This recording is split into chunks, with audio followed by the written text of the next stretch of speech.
Hello très cher investpreneur, ici Julien Maningo, je suis très content de te retrouver aujourd'hui en ce nouveau jour de confinement.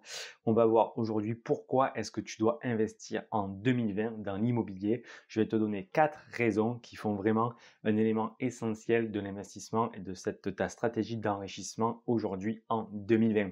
Avant ça, écoute, je t'invite à t'abonner à cette chaîne et à cliquer sur la petite cloche pour recevoir les notifications des vidéos que je publie. Au moins, tu auras les pépites immobilières directement dans ta boîte email. Tu peux aussi regarder sur Instagram en cherchant Julien Maningo. Tu vas trouver pas mal de pépites immobilières sur le contenu de la vie d'un investisseur immobilier. Alors, je t'ai promis 4 pépites pour te motiver en fait à investir en 2020 et que surtout tu oublies un peu les fausses croyances et les peurs parce que c'est dans les crises que se font les meilleures affaires et aujourd'hui on va voir exactement pourquoi. Alors la première des raisons c'est que probablement les prix vont baisser. Pourquoi? Parce qu'il y a énormément de vendeurs qui se retrouvent sur le marché, plus que d'habitude, parce qu'ils se disent mes locataires vont pas payer, je vais avoir du mal à sortir ma trésorerie. Donc voilà, il faut que je me débarrasse de ce bien qui peut être un boulet, qui me coûte de l'argent. Et donc là, ça veut dire que sur le marché, il va y avoir plus de biens, premièrement, mais il va aussi y avoir moins d'acheteurs parce que beaucoup d'acheteurs, les personnes non formées ou les investisseurs non débutants ou même les ménages traditionnels ne vont pas acheter de l'immobilier. Donc du coup, il va y avoir plus d'offres, moins de demandes, ce qui fait que toi, si tu es formé et que tu passes à l'action de la meilleure manière que ce soit, tu auras accès à de meilleurs biens, à de meilleurs prix, parce que le marché sera plus en ta faveur. Donc c'est pour ça que c'est une très bonne opportunité d'investir en 2020 dès que l'activité aura un peu repris.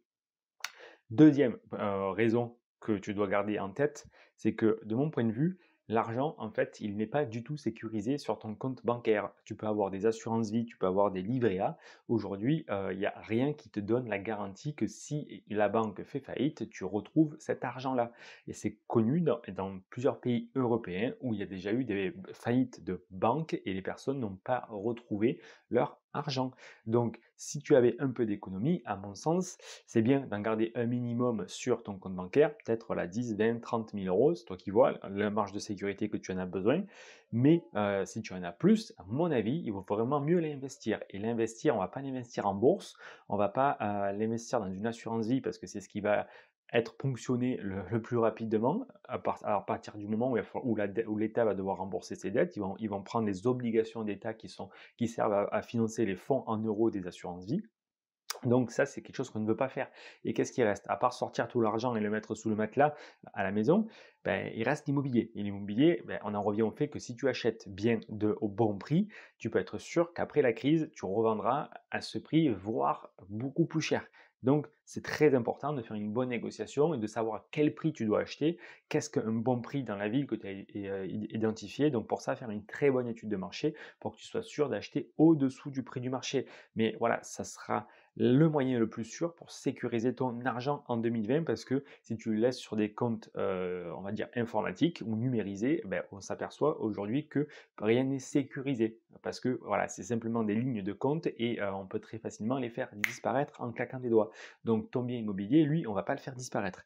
Donc c'est pour ça qu'il faut que tu achètes bien et que tu quelque part, solidifies les fondations de ta stratégie patrimoniale et donc que tu aies voilà, de l'immobilier qui te rapporte et que tu aies bien acheté et que tu loues très très bien aussi pour pas te retrouver dans une situation où tu vas devoir te retrouver dans le premier exemple, c'est-à-dire en position de vente parce que tu as mal acheté ou parce que tu as mis les mauvais locataires dedans. Donc ça, c'est important. Acheter mais en faisant bien les choses.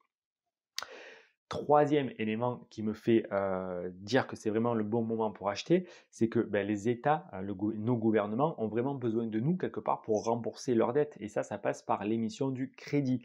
Donc voilà, ils veulent renflouer, renflouer leurs caisses et donc ils ont besoin de nous, de notre aide. Donc au final, c'est une bonne chose quelque part parce qu'on va avoir accès à plus de crédit pour vraiment aider à renflouer la dette des États. Et donc du coup, plus de crédit, plus de financement. Ça, c'était la troisième chose. Et la quatrième qui va dans ce sens, c'est que comme il y a beaucoup moins de transactions cette année en 2020, au final, les banques qui avaient des objectifs super élevés par rapport à l'année dynamique, très dynamique qui était 2019, aujourd'hui, elles ne sont absolument pas en mesure de respecter leurs objectifs.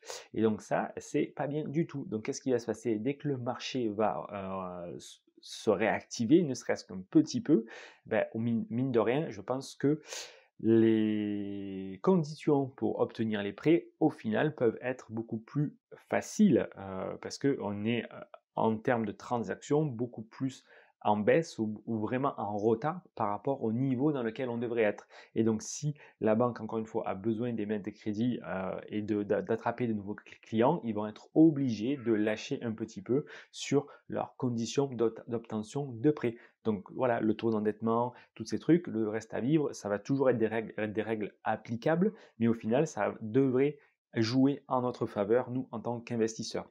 Voilà les 4 raisons pour lesquelles je te conseille vraiment de passer à l'action en 2020. Si tu veux passer à l'action avec des stratégies d'investissement très puissantes qui vont te permettre de générer au minimum 1000 euros de cash flow net par mois avec un seul investissement, tout en diversifiant les risques au maximum pour ne pas te retrouver avec un investissement dans une location courte durée qui aurait du mal à se louer s'il y a un coronavirus 2 qui arrive, ou avec une grosse colocation parce que tu cherches de la rentabilité, ou avec un immeuble au final où tu vas devoir espérer que les locataires ne perdent pas leur job. Je te mets un lien, tu peux t'inscrire à une webconférence. Ça sera du coup un replay, mais je vais te donner la technique exacte pour aller chercher 1000 euros de cash flow avec un seul investissement. Tu as accès directement, tu cliques, tu t'inscris et juste après, tu vois le replay de cette webconférence. Et à la fin, il y a une petite proposition. Il reste à ce jour où je fais cette vidéo quelques petites places pour mettre en place cette stratégie avec moi, un accompagnement. Du coup, tu es assuré vraiment d'arriver à générer ces 1000 euros de cash flow parce qu'on met en place du coup les étapes les unes après les autres ensemble. Au moins, tu es sûr de ne pas faire d'erreur. Voilà. Je te dis à très bientôt pour une prochaine vidéo.